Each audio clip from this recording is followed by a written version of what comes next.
Welcome back to iGen Politics. This is a podcast that makes politics engaging and relevant for all generations. My name is Victor Shi, a freshman at UCLA, the youngest elected delegate for Joe Biden, and one of the co-hosts of this podcast. And I'm Jill Wine-Banks, an MSNBC legal analyst and the author of The Watergate Girl, and Victor's co-host. I'm also the wearer of Jill's pins, hashtag Jill's pins, and today I'm wearing a special pin for our guest today. It's a Black Lives Matter pin. So hopefully you'll appreciate that, Brittany. Indeed. It's great to be with you all. We're so excited to have you. So after the deaths of Michael Brown, George Floyd, Breonna Taylor, Ahmaud Arbery, Eric Garner, Laquan McDonald, Philando Castile, and countless others, there has been a long overdue racial reckoning in America. Protesters of all ages have taken to the streets to demand racial justice and equality. Many states and local governments have enacted laws to protect Black lives and reform policing, and most importantly, our culture is shifting. Yet despite everything that has happened over the last year, there's still so much to be done before we become a society in which full racial justice and equality are a reality. This is a fight that I have been involved in for more than 60 years, so I well know how challenging it is. But it's a fight that each generation has brought us closer to winning. Today we have with us Brittany Packnett Cunningham, the perfect guest to talk about the state of race in America, what laws need to be enacted to ensure racial justice and equality, the calls to reimagine policing in America, and her role in that and many other things that young people in the Black Lives Matter movement have made more real today. Brittany is one of the most prominent and well-known voices in the fight for racial justice. Currently, she is an NBC and MSNBC contributor. She is the host of Undistracted, a news and justice podcast with an intersectional view on the events of today, and the founder and principal of Love and Power Works, a social impact firm focused on creating justice and equality in every sector. Before that, Brittany was executive director for Teach for America in St. Louis. She founded Campaign Zero, a policy platform designed to end police violence. She was a leader of the Ferguson protest against the shooting of Michael Brown and a member of the Ferguson Commission and President Obama's Task Force on 21st Century Policing. At the conclusion of that task force, President Obama wrote her a note, and he said she was a voice that is going to be making a difference for years to come. So we're very honored and grateful for your being with us today to discuss these very important issues. Just as some more background, Brittany has a Bachelor of Arts degree in African and American Studies at Washington University in St. Louis, and a master's degree in secondary education from American University, and has a lifetime commitment to social justice. I first saw Brittany on a panel with Victor on Tiffany Cross's show, and as soon as I saw it, I called Victor and said, we have to have Brittany on our topic. And of course, so was Victor. I was very excited to see the two of you together, and I'm very happy to be with us today. Welcome. Oh, I'm glad to be with you all. Wow, y'all really did all your research. That panel is also the first time I ever heard Victor speak, and I was blown away, as I know you all are every single week. So it's really an honor to be with you both. Okay, so to say the least, the last year has been challenging not only because of the COVID pandemic, but also because of the brutal killings of too many Black people in America. At the same time, it was inspiring to see so many people demand justice and equality. And I'm wondering, as a lifelong activist, how do you think the past year will fit in our nation's lifelong struggle for racial justice and equality? I mean, I think it's important that you called it a lifelong, country-long, generations-long fight, because this is one chapter in a very protracted freedom movement. When we look at the resistance of enslaved Africans, when we look at the resistance of indigenous people, when we look at the resistance of immigrants to this country to oppressions that have been both systemic and widespread, this is the latest, right? It is not new or novel to fight for justice in this country or across the globe, especially for Black people. And so I think that in the kind of canon, if you will, of freedom fighting, this will stand as a moment where a couple of things are true. One, it will be another recapturing of global attention, where we saw last summer, protests from Pittsburgh to Paris and lots of places in between. That there are times that you can point to along the timeline of freedom fighting where that kind of global attention was caught, where that kind of global engagement was felt. And that matters deeply, because I think what that contributes to is every time you've got a moment of global connection and exposure, it's followed by moments of increased political awareness across the diaspora. So you've got a lot more people now who understand how connected the struggles of Black Americans are to Black Brazilians and other Afro-Latinos, to folks over in Africa, to folks in Palestine, right? Like, we've got broad connectivity between people across the world. And whenever you bring global attention to an issue, people are much more easily able to connect the dots. And that influences scholarship, it influences the tactics of activism, it influences how far your message reaches, but it will influence generations who will continue to do this work, who will say, let me think about how this fits into the global struggle. I think what is also true, especially after last summer, is you saw an increase in global attention. So, Jill, you pointed out the Black Lives Matter pin you're wearing now. I remember during the 2016 election that it was practically impossible to get Democratic candidates to use the phrase Black Lives Matter. And it was only by a great deal of protest and organizing and intentional pushback that became a standard for the Democratic Party. That if you were going to run as a Democrat anywhere in this country, at the very least, you need to be able to say Black Lives Matter. But obviously, we expect for you to show that Black Lives Matter.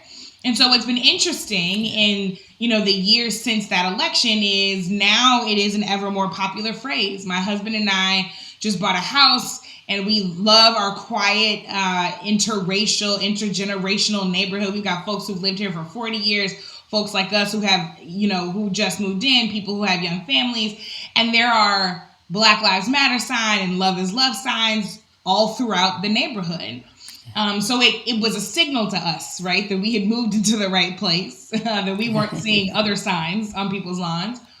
But what it also says, though, is, once again, what is the action that people are willing to put behind this? So we see Black Lives Matter merchandise. We see the commercialization of the concept of Black Lives Matter happening across corporations, and then those same corporations are unwilling to stand up against widespread voter suppression bills that have followed the 2020 election. So that makes us wonder, well, how much do Black lives actually matter? Because if Black votes don't seem to matter, then surely Black lives can't matter that much.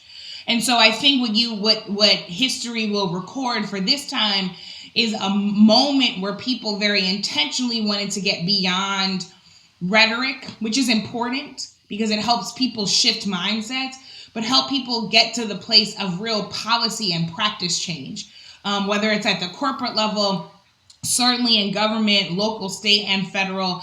But I think that this has been a time where people have been sharpening their skill in demanding what we deserve and not just expecting people to say the right thing. Lastly, I think what will continue to be true about this movement and what has been true about this moment is that we are a leaderful movement. A lot of folks in media have been very confounded by the idea that there's not a single person or personality to kind of latch on to represent the whole of this movement. But part of that is because history recorded previous chapters of the Black freedom struggle incorrectly. It recorded it like Martin Luther King Jr. and maybe Rosa Parks and maybe Malcolm X were the only people of any worth.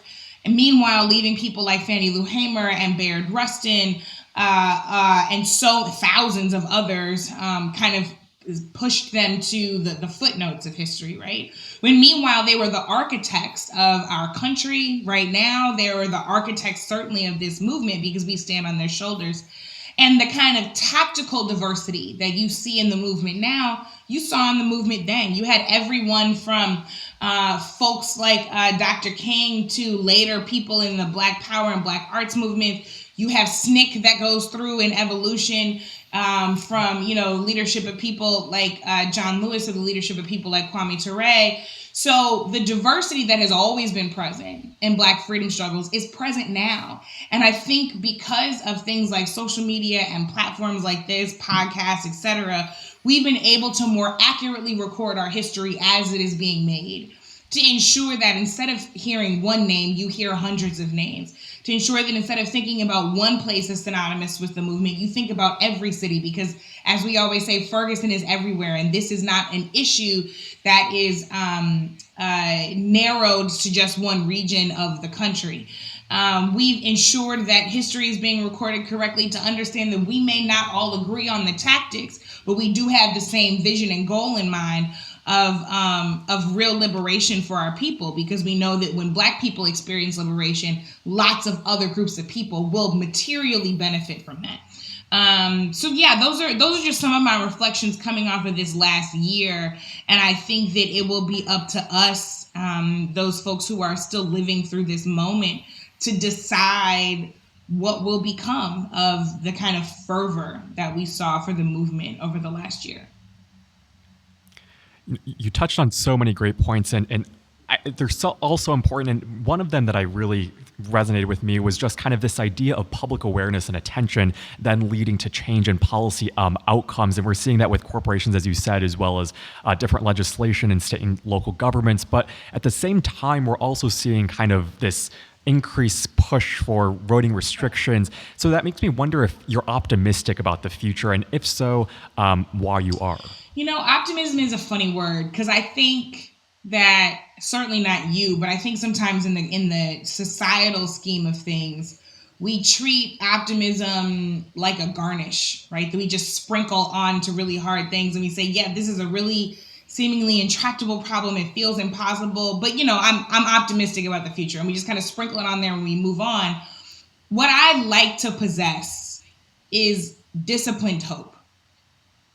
And I call it disciplined hope because it is earned, right? It is based on real data and real evidence of what it has looked like over time to change the things that matter most. So the hope that I have is a discipline. It is a practice. It is something that I have to actively feed into based on what is and isn't happening. So I've got hope because people like Latasha Brown and Nse Ufod and Cliff Albright, who transformed voting in Georgia in 2020, I have disciplined hope because they exist and because they did the impossible alongside thousands of other people, right? I have hope because people like my friend Kayla Reed, who's an incredibly talented organizer in St. Louis, I have hope because people like her exist. And she linked arms with a woman named Tashara Jones, and my hometown of St. Louis now not only has the first Black woman mayor in its history, but Tashara is providing us righteous representation. So it's not just about her identity. It's about the fact that she is committed to closing the Workhouse, which is a medium security prison in St. Louis. It's about the fact that she took $4 million unused dollars from the St. Louis Metro Police Department and has reallocated it toward fair housing, health, and other initiatives. And so those are the kind of people and victories that give me hope. And I recognize that whenever something is dying, it fights back harder than it ever has before. We are finally at the point where we are looking white supremacy in its face as a system and as a culture. We are calling it what it is. We are refusing to allow us to euphemize it and use all of these other words to describe what is actually happening. And we, because we have gotten bold enough to call it what it is, we're getting bold enough to really fight it at its root, right? To really uproot this tree that has borne such inequitable fruit, right? This tree that feeds some people well and feeds other people so poorly was planted intentionally. And so we have decided to not only uproot it, which is difficult in and of itself, we've also decided to plant something in its place, right? Because, as Miriam Kaba says, abolition is about creativity. Tearing the things down that harm us and that hurt us and that kill us is only good in as much as we replace it with something that we build and create in our own image that actually feeds and takes care of and houses all people well. And so because we have continued to get bold about that, because we have borrowed from the intentions and the thoughtfulness and the writings and the work of our elders and our ancestors who came before us, with each generation, we've gotten more clear and more clear and more clear on exactly how we do that. And if white supremacist patriarchy is going to operate at diminished capacity, if it is experiencing its last gasps, it's going to fight and flail and push back harder and harder and harder because it knows its days are numbered, because it knows that people have wisened up, because it knows that people know how to find it when it's trying to hide in the room. It's because people have figured out how to call it out and shine the light on it instead of being frightened by that anymore. And so I am fully clear that there are going to be we're going to see even more pushback. If you look at state houses across the country right now, there have been three things primarily that they have focused on. It has been voter suppression, as you talked about. We're talking about over 300 bills. It has been anti-LGBTQ legislation, in particular, pushing back against the ability for trans youth to have gender-affirming healthcare and participate in sports. There have been 33 states that have introduced at least 100 bills in that nature. And there's been anti-protest legislation that makes it permissible for people to run over protesters if they're in the street, or to increase the amount of arrestable offenses in a country where protest is supposed to be our right. So these three things have been happening broadly across state lines. Actually, the fourth kind of pillar of this has been anti-abortion laws, right? So when we talk about anti-abortion, yes, we are talking about a person's right to choose, but ultimately we are talking about bodily autonomy and whether or not we can declare our own purpose for our lives, right? So these four things are happening across state lines. That is all intentional. That is all systemic. That is all deliberate. And the beautiful thing is that we knew this was coming. The beautiful thing is that whenever marginalized people get upright backs, the pushback is swift and it is strong, especially when white supremacist patriarchy is on its last breath. And so between the lawyers who are suing to upend these laws and the protesters who are bringing attention and awareness and the organizers who are engaged in disciplined campaigns to unseat people who are passing these laws and to uproot these kinds of bills, to the everyday people who are making donations and making phone calls and sending emails and sharing tweets and setting up podcasts and websites to make sure that people can fight back. We are ready. We are ready. It doesn't mean that the fight won't be hard, but we are more than capable of getting more free, because our ancestors did far more with far less. And Brittany, you've mentioned a number of really important issues, but I want to talk more about police reform. The demand for police reform after the Derek Chauvin killing of George Floyd and his conviction has been loud and strong. But we saw demands 6 years ago in response to the police killing of Michael Brown in Ferguson for the same kind of reform, and nothing happened. So let's put ourselves back 6 years ago and see what progress we've made. Let's talk about, what was your role in the Ferguson uprising and how significant that protest was in calling attention to law enforcement's treatment of Black citizens. Yeah, I wouldn't say that nothing happened. Certainly everything that we want to have happen has not happened, right? To your question about the Ferguson uprising, and the reason why we call it an uprising is because what we're actually talking about is over 400 days of sustained direct action, which actually makes it this country's longest direct action campaign in the history of America, of the United States, right? So it's longer than the Montgomery bus boycott. What happens is that Michael Brown is killed by Darren Wilson in Ferguson. And over the next 6 months, St. Louis County Police, which is where Ferguson is, and St. Louis City Police, they kill at least 6 more Black men in the next 6 months. People like Kajim Powell and Von Derek Myers. Almost a year to the day later, 2 blocks from the church that I grew up at, Westside Baptist Church, at an intersection of Page Avenue and Walton, the police kill a young man named Mansour Balbay, almost a year to the day. And we have poured into yet another part of the city as organizers and as protesters and as activists. And what happened on that day, which is far less reported, is that the police told us to get out of the street. Now, mind you, when they told us to do this, everyone was already on the sidewalks. But what they were doing was they were creating a pretense for them to be able to do what they did next. So everyone was already on the sidewalk, but then they roared down the street with an armored vehicle and they shot tear gas canisters out of the side. This is a year after Michael Brown. I can tell you from personal experience that the tear gas that was shot at us in that moment was stronger than the agent that they had used in Ferguson. When they got to the end of the block, they turned around and they did the same thing coming back in the other direction. In a show of force and intimidation, of violence and domestic terrorism against a residential community that was in mourning because yet again, another Black person had been killed by police.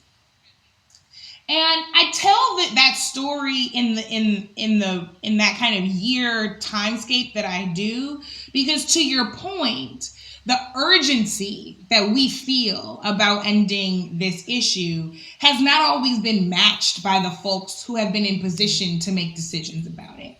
And so, in 2014, I sat on the Ferguson Commission, which I believe was a really powerfully democratic process because we made it not just about the issue of policing, but we asked St. Louis, what are the issues that matter to you most? And so it was certainly policing and municipal governance, and it's also education and healthcare, life expectancy, and the ideas that are currently on paper are being supported and worked through by folks across the St. Louis community. And those ideas came straight from the people. They didn't just come from academics and experts and organizers and activists. They came straight from the people. I also sat on President Obama's task force. And I think that there were some really important things that we had to demand in 2014 and 2015. And I think it is critically important to recognize where the cultural zeitgeist is now. The call to reallocate funds from police is not new, but people didn't pay attention to it until folks started saying defund the police, and that really shook people up, right? Because that is an intentionally provocative phrase. But what we're talking about is really reimagining public safety. But when we called it that, nobody wanted to pay attention, right? So we're at this place now where 6-7 years ago, the demands were for body cameras. The demands were for more diverse police forces. The demands were for ensuring that the police who patrol a place actually live in that place. There was lots of conversation about community policing, which was not a new concept. It was actually created in the 60s or 70s. But it's this idea that the police officers know the community that they're in, right? We saw lots of basketball games and ice cream trucks with police officers handing out free ice cream sandwiches. We saw a lot of that pop up, right? So some of these were some really well-intentioned interventions. But that was 6 or 7 years ago. And here we are in 2021 with more data about how well or not well those things do or don't work. And we've got more urgency because people are saying we gave you a chance in 2014 and 2015 and 2016 to do the body cameras, for example. And now we find that police departments will hide body camera footage that does not work for them, that does not put them in a good light. We know that officers have gotten smart about angling their bodies or covering their body cameras or knowing how and when to circumvent the technology and turn them off. We know that communities actually don't feel any safer with increased surveillance because they're saying you've got this body camera on, you're entering my home, you're walking up on me in my car, I don't know what you're doing with this footage. I don't feel more safe with your ability to surveil me more. So people are saying in 2021, you had a chance to try the reforms, but now we're over reforms, right? We are in a place where we recognize that a system that was built with intention to patrol and capture Black bodies as property when they were slave patrols actually can't be reformed. It has to be deconstructed and replaced. That's where we come to this idea of reimagining public safety. That's where we come to this idea of saying, what if the money that keeps going into these ballooning policing budgets where crimes are not being solved, violence is not being reduced, what if we actually put that money, instead of growing those police budgets, into the things that really keep people safe? Stronger mental health facilities and services, ensuring that if you call 911 in mental distress, that a social worker is who is on the other end of the phone. Ensuring that good housing and livable wages are accessible to a community where often crime is coming from lack. Because if I am trying to get some money or trying to get some food for my family, if I have a more honest way to go about that, I can make different choices, right? Because society is set up to allow me to make those different choices. So we're at a place, I think, where the culture has moved much more rapidly, I think, than some people expected, to folks being willing to try on the uncomfortable suggestions that people like Angela Davis have been making for decades. And saying, like, if this hasn't been working all this time, then we are not smart to keep trying the same thing over and over again. Like, let's actually go back to the drawing board. And I think that courage and that bravery and that willingness comes in great part because, to your point, Jill, over 6 or 7 years, people are tired of the numbers not changing. People are tired of the reforms not working. People are tired of the things that we were told were going to happen haven't happened yet. So people have said, time's up. There's no more patience anymore. Your timeline has run out. You now have to actually get serious about refunding the people and creating societies and spaces that are truly safe from the ground up. So I want to ask you two follow-ups to what you said. Mm-hmm. One was that defund the police was a deliberately provocative term. Was it chosen for that purpose, and has it served a purpose, or has it had a negative impact? So I believe it was either the Missouri Times or the Missouri Independent. Forgive me for not remembering the paper, but Rebecca Rivas, who has been a reporter in St. Louis for a long time, recently wrote this article about the intentional choice around the phrasing of defund the police. And what people have to remember is that the role of the activist and organizer in society is to imagine everything that is possible and to set the flagpole as far out as possible, knowing full well that if we shoot for the moon and land amongst the stars, that's a better win than setting low expectations and incremental goals and never really getting far enough, right? So that is part of why provocative messaging can be helpful when one is building a social justice campaign. And I think that there is, so here's another great example of this is the land back movement, right? That is being pushed by many folks in indigenous communities. Because people were like, oh, you know, if the phrase is, recognize Indian humanity, right? Or if the phrase is, recognize indigenous sovereignty, are those things true? Are they part of the demand? Absolutely. But does that grab attention the way that something like, no, we deserve our land back, right? That's a different proposition. Suddenly you've made people uncomfortable. Suddenly you've got people paying attention. And when you choose phrases like these, you know that there is going to be pushback. you know that there are going to be people who say, well, you cost me my race. Well, guess what? We're not politicians. We are organizers and activists, and we intentionally set the flagpole as far as possible. So now what is happening, because we set the flagpole all the way out there, lots of people don't like the idea of defund the police. But when you actually get into the meat of it, you realize that what people are not talking about is a lawless space, right? What we're not talking about is apocalypse now. What we're actually talking about is creating what public safety looks like with community at the lead. So the community can decide, when I call 911, here's who I want to answer the phone. Here's how I want this response to be. In fact, I want to call 911 for this. I don't want to call 311 for this. I don't want to call 211 for this. And I want to make sure that if my brother who has a mental disability needs some support and I need some support to deal with him, that you send the appropriate pay, right? And so when you really dig into it, then you get people like Tashara Jones in St. Louis, who I just talked about. You get people like Mayor Savante Merrick in Ithaca, New York, who is saying, let's actually fund the creation of a new institute of public safety, again, with the community at the lead. So let's actually have the community sit around at the table and we design this together. And the willingness to look at what is not working for all of us and design it in a functionally different way that supports and protects us all takes courage. It takes bravery. It takes being provoked out of the things that you thought may have worked once upon a time. And so I think that what is powerful in this moment is looking at folks like the two of them, looking at organizers who have been pushing back on policing budgets in places like LA and New York, and recognizing that even if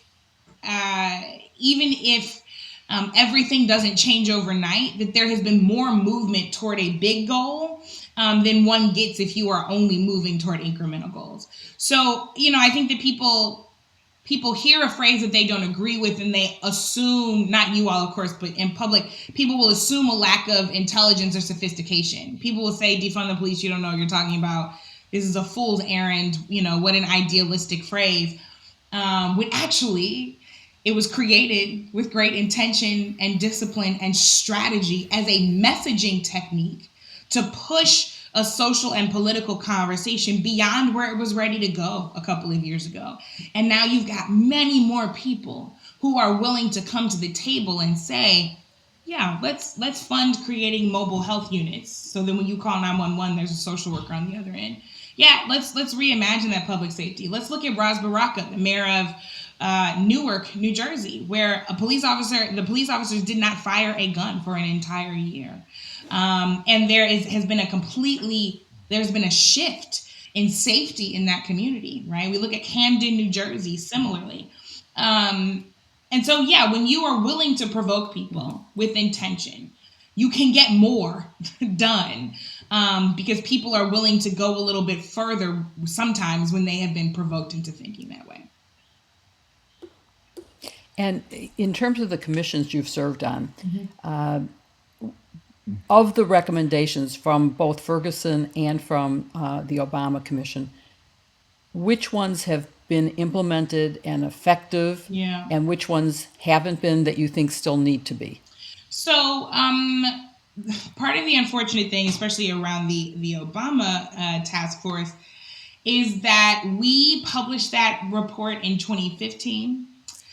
Spring of 2015. By summer of 2015, the presidential election is in full swing. And of course, by November 2016, there was a very different fate, shall we say, than the one that many of us expected. And so Donald Trump's administration very quickly took the recommendations off of the DOJ website. Like, they were just gone. They were lost to the ether.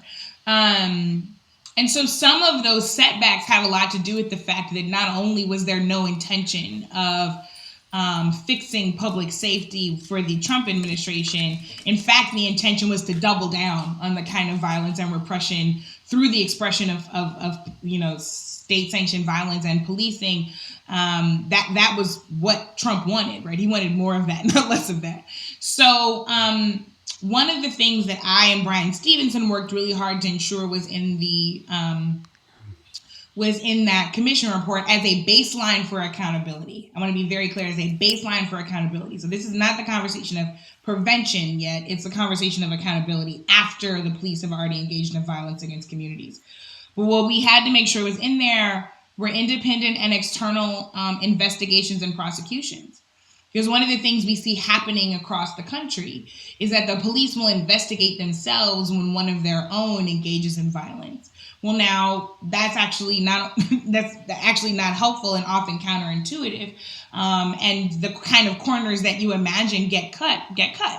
That has not been implemented in a widespread way, and again, as a base level of accountability is one of the things that is functionally necessary. I talked about body cameras already. That was in both reports, and we see that has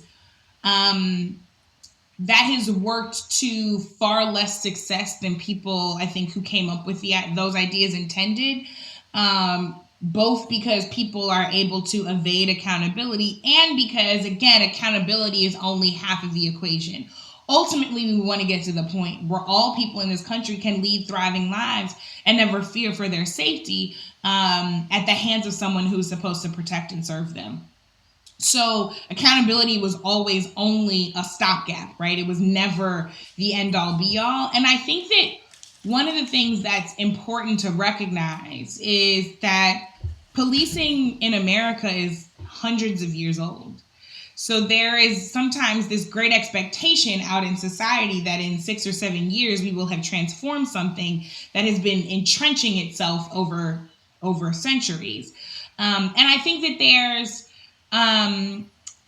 again, boldness that we're seeing on the part of certain district attorneys, certain mayors, certain city council presidents who are ready to have more robust conversations, because a lot of the things, again, that we were discussing in 2015 and 2016, they've been tried, they've been studied, and they're not making the kind of material and demonstrable change that we deserve.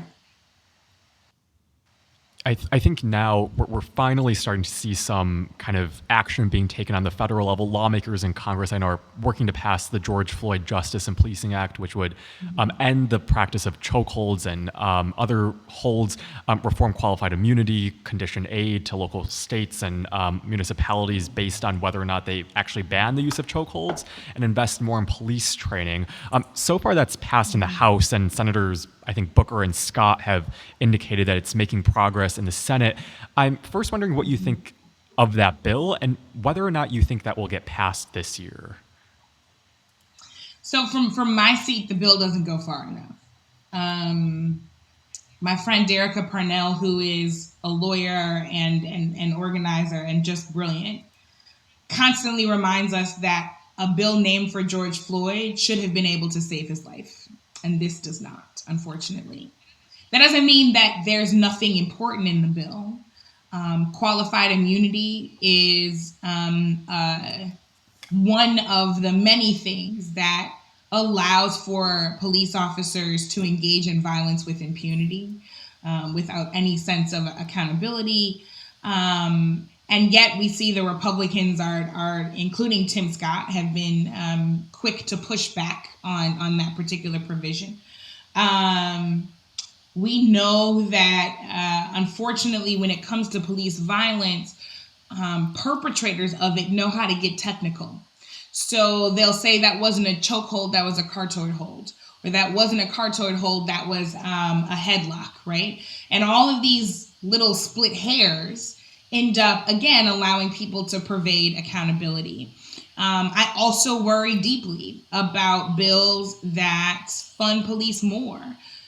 Training police is something that, to be very honest, I used to believe in. I used to believe that the problem could be solved if we just trained people better. And while I think that in certain industries, that is absolutely the appropriate course of action, the police have had lots of time. And I know people who have been training policing departments and institutions for decades on issues of diversity and equity and justice and legitimacy, decades. And we're still here in a place where the police are killing at least 1,000 people every single year. So there has been rightful pushback, I believe, from the movement about this bill. They pointed to things like the Breathe Act as being much more comprehensive. People like Ayanna Pressley have supported that. And I also recognize that passing the George Floyd Justice and Policing Act is also incredibly important to George Floyd's family. And so I don't want to take away from the importance of these conversations and these issues being taken up in Congress. And I recognize that, especially having worked in DC for a long time, both on and off the Hill, I recognize that there are very few bills that pass where everybody gets everything that they want. I think that there are some worthwhile things in the bill. I think what is important, though, for us to keep our eye on as activists, as people engaged in this issue from whatever space you're entering it, is that there are nearly 18,000 police departments in America, which means that most of the decision making is being made at the department level, the local level, and the state level. Mayors are often the ones who are hiring and choosing who the police chief is. State legislatures, state senates, and state houses of representatives, they're often the ones who are passing things like Blue Lives Matter bills that allow, again, officers to evade accountability, officers' Bill of Rights that allow officers to not be questioned for up to 30 days after they've killed someone, or allow them to see the evidence that's going to be used against them if they're prosecuted or disciplined for that act of violence, right? Those decisions are made in state houses. It is often department regulation that sets use of force policy, that declares when you're allowed to shoot at someone, that declares that you're allowed to shoot at moving vehicles, even though that actually puts citizens and police officers in greater danger. And so what's important for us is, as we push on the federal level, which we have to, we also have to be pushing on the local level. Because a lot of these decisions are being made in places where nobody's paying attention, and they depend on us not knowing that those decisions are being made in those places at those times. For any young person listening to this, what advice do you have to them to get into the ears of elected officials and those who have power? Because I think at first it may seem daunting, especially as you said, you want to achieve these big solutions, but how do someone who wants to get involved in this issue actually take action on that? I would say get in community and get creative. The good news is that everywhere across this country, across every U.S. territory, across the world, there are committed groups of people working on any issue that you care about. Climate change, gun violence, policing, education, living wages, fair housing, clean water, all of these things have organizations and groups of people who are dedicated to this issue, who are educated on this issue, and who are taking collective action, because we are legitimately stronger together. It can sometimes be our ego telling us, I have to be the one to go lead this fight. I have to be the one to go create something new. Link up with the people who are also passionate about this issue. See what they're up to. Learn from them. Partner with them. Train with them. Do the work with them. Because when we are in community with each other, two things are true. One, we can get more done and we can get further faster. But two, we can also practice creating the world that we want to see. Because when we're in community with people who are like us and who are different than us, we actually have to practice the things we're talking about. We have to practice what justice looks like. We have to practice what equity looks like. We have to practice what love looks like.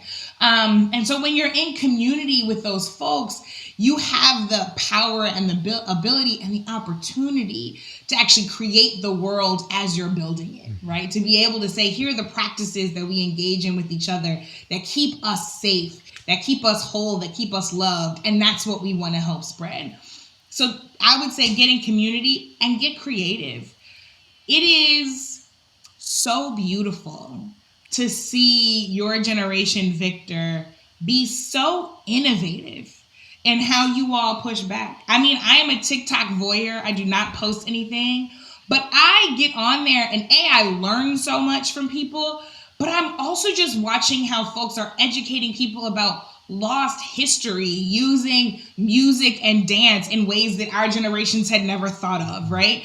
I will never forget the pride that swelled in my chest about you all's generation, knowing that it was young TikTokers who secretly bought up all of those Trump rally tickets and had the president of the United States fully embarrassed on national television.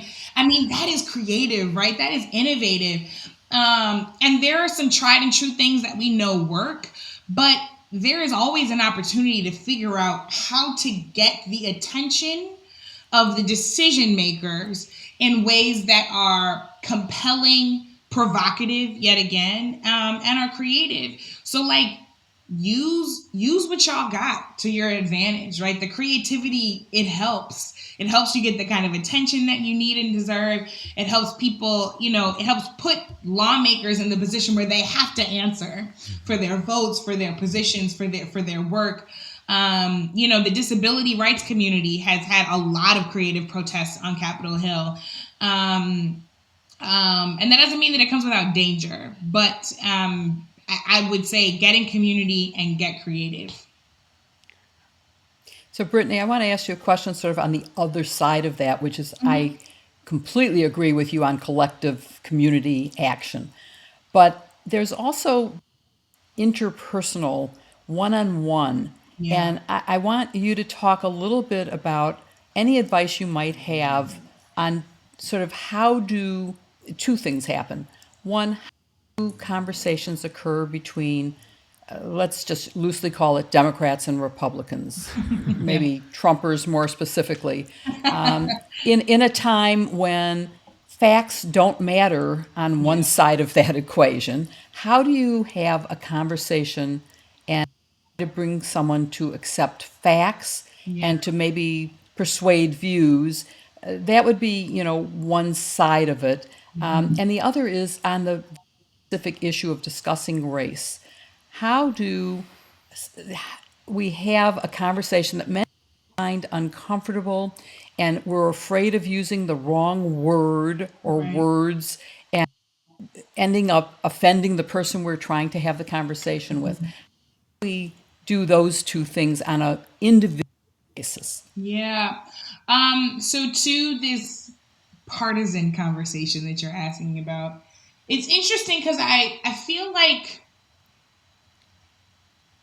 I have a clock that I set because there's only so much energy that I am willing to expend in trying to convince someone that the sky is blue when it is clearly blue, right? If you refuse to accept that the clock says noon, when the minute and the hour hand are both straight up, there is only so much time and energy I'm going to expend. And the reason is not because I'm insensitive. The reason is not because I don't care. The reason is because part of the strategy of oppression is to exhaust us, is to keep me punching a brick wall that has no hope of being pummeled with just my fist, right? So instead of coming up over and over again against that brick wall, I have one strategy that I use. I set a timer on it. If it doesn't work, I say, God bless you. Hopefully the seed I planted will germinate later, but I have work to do, right? In all of these other places. But my strategy is the Socratic method. Ask a lot of questions. I say, where did you get that information? Who told you that? Has it been confirmed? Are there other folks who have been able to prove that is true? Well, have you ever heard somebody say the opposite, right? Well, try this experience or this piece of data on, right? What do you make of that? When you ask people questions, you invite them to do their own learning. And it takes the burden and responsibility off of the person who often is of an oppressed identity, as a woman, as a person of color, etc., and puts it squarely on the person who is wrong, right? So I ask a lot of questions. Because when you ask questions and you start to pull at that thread, oftentimes the lack of logic will begin to unravel. Right? I heard it here. Well, my uncle's brother's cousin's babysitter told me that happened to her. And you're like, I don't know if that makes sense, right? And people start to question that themselves. So I use the Socratic method. And I measure that clock by my own energy. If I feel like I'm getting to the place where this is depleting me instead of adding to me, then it's time to move on. So I'm barely on Facebook. I don't spend a lot of time in Twitter arguments with people anymore. I don't, even on television, when I get on there, I'm there to make the point that I'm there to make. I'm not there necessarily to debate somebody else who I don't agree with, where my thoughts are going to go in one ear and out the other, because my key points, my key messages are going to reach the people they're meant to reach, right? And people who will be helped by the language that they've been looking for a point they've been trying to make. Because sometimes they are better messengers for those family members or those loved ones who are unconvinced than I could ever be. To your question about race, it's interesting because we've got libraries full of the facts and the data on all of this stuff, right? There are entire genres on Netflix and Hulu right now where you can watch everything from Amend, about the 14th Amendment, to the 13th Amendment, the documentary from Ava DuVernay, to the Tulsa Massacre, which a lot of people just learned about this year during the centennial. And so I certainly encourage people, before you ask someone who is of color to have the conversation with you, to spend the time educating yourself as a beginning, right? As a beginning. Because then when you go have the conversations, at the very least, you'll probably have some shared language, some shared knowledge, some shared data that eases the jumping off point of the conversation. The second thing we have to do is we have to ask people if they want to have the conversation. I think what is so hard in these times is we will get the outreach from people who don't share our racial background. And sometimes we want to talk about it and sometimes we don't. Because it is hard enough living in this existence. My good friend Sarah Ha, who we used to work together, but when there was a clear increase in anti-Asian American Pacific Islander violence, I realized that I was sending her the same message she had sent me last summer. Like I was about to, right? And so when I texted her, I said, you don't have to answer this. Right. I just want you to know that I love you, that I'm here for you. And if you do want to talk, I'm here. And if you don't, I'm continuously praying for you and your family, right? And I wanted to say, and I affirm all of the work that you have been doing for your community and for your people all this time, right? And so sometimes it's really, not sometimes, all the time, and it's really important to ask permission, because the additional cognitive weight of living this existence can sometimes mean that we actually don't want to talk to somebody who doesn't all the way understand it. And we're going to encourage you to go read something or watch something or go talk to somebody else. And that is okay. Don't take that as an insult. Don't take it personally. It is that the weight of this is sometimes so heavy that I don't have the words. The other thing I think is really just about listening. Part of what I love about social media is that we can learn and engage in real-time conversations with people without actually interrupting them. Here's what I mean by that. I remember I said something years ago that was very wrong on disability, and I did not realize just how wrong it was. And I realized part of the reason why I didn't realize that was because the voices of disabled people were not a regular part of my social media diet, right? I have friends who are disabled. I have family members who are disabled. I now know many disability rights activists. But the place where I was getting most of my input was not a place where I could scroll and regularly see somebody talking about this. And so I did what I call a social media audit. I looked at who I was following. I cross-referenced that list with the list of my own social identities. So I am a Christian woman. How many folks who are not Christian am I following? How many Jewish folks am I following? How many Muslim folks am I following?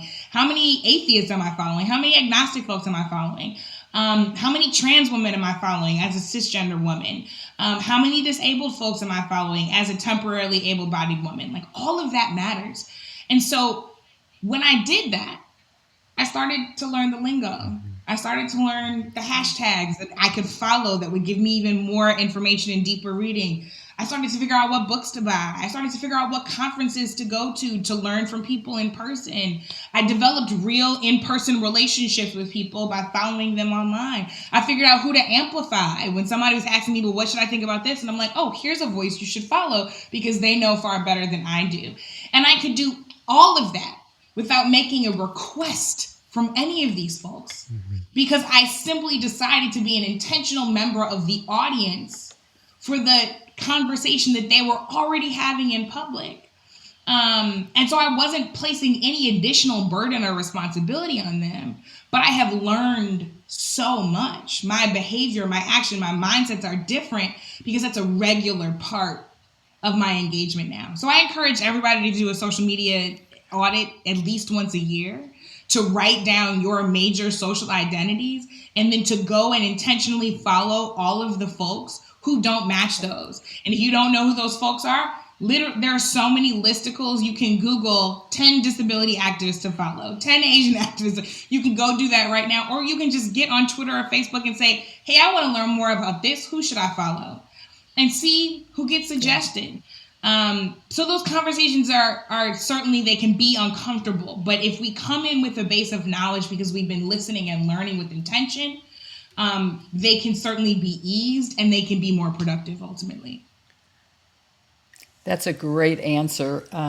Much more than I ever expected. Thank you very much. And Victor, I know you have another question, maybe our last question. Yeah, sure.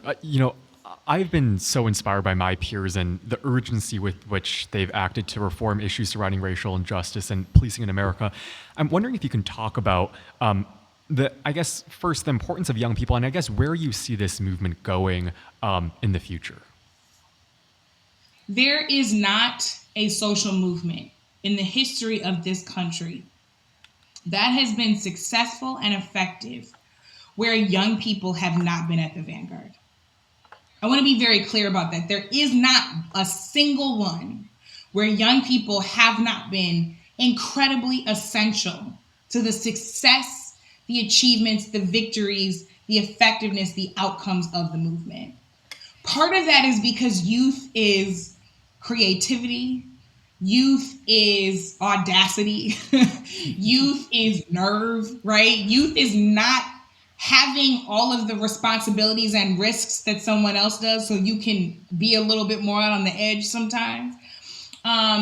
Youth is having, if you're smart about it, youth is having the benefit of the wisdom of your elders if you're smart enough to sit there and ask and engage them in the work because they've still got plenty to offer, right? So there is not a way for us to move forward without young people in the lead.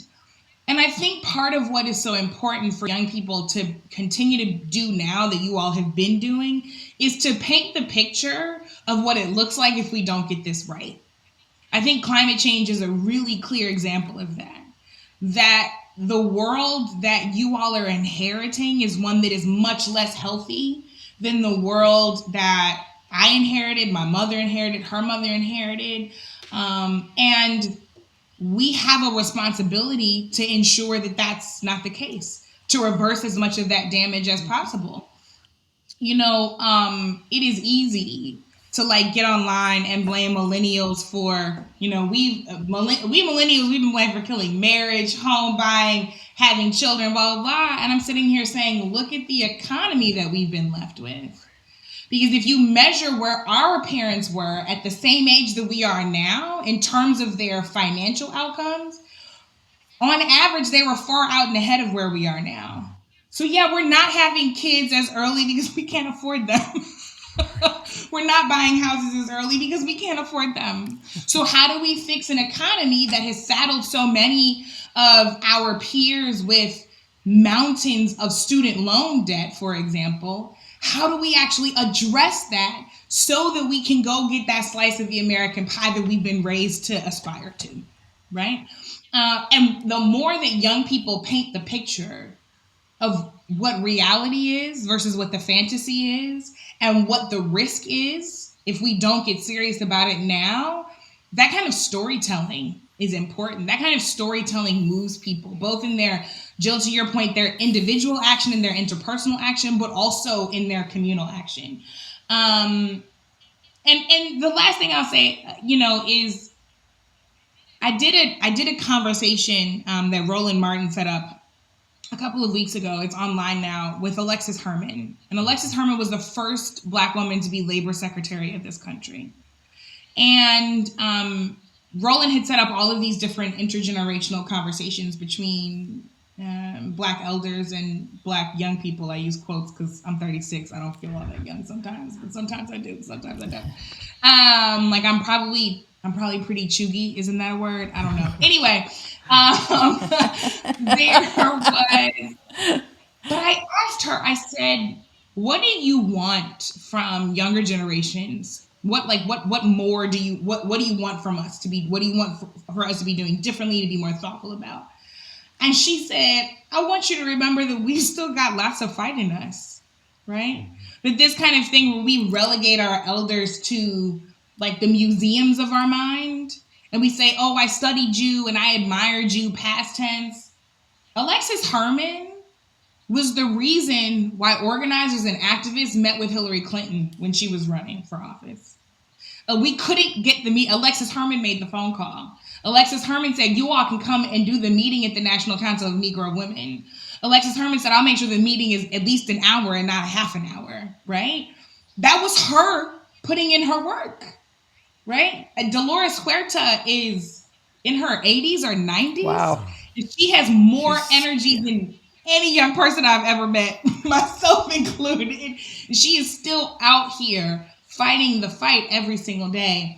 And so I think I say that to say there is power in youth, and there is power with wisdom seasoning, as my mother would call it. And we have the opportunity to be wise enough to link intergenerationally, just like you all do on this podcast, and bring to bear all of the gifts, all of the talents, all of the power, all of the wisdom that we all have to offer. And I think we can be the time that really gets that right. Why, as someone who is very well seasoned, I appreciate that. Thank you so much. No, this is such a wonderful conversation, and Jill and I are so grateful to have you on. I'm so grateful to be here. Thank you all for having the critical conversations, and thanks for doing what you do. I'm sincerely grateful to be here. I'm a fan, and I'm excited to see what you all do next. Thank you so much, Brittany.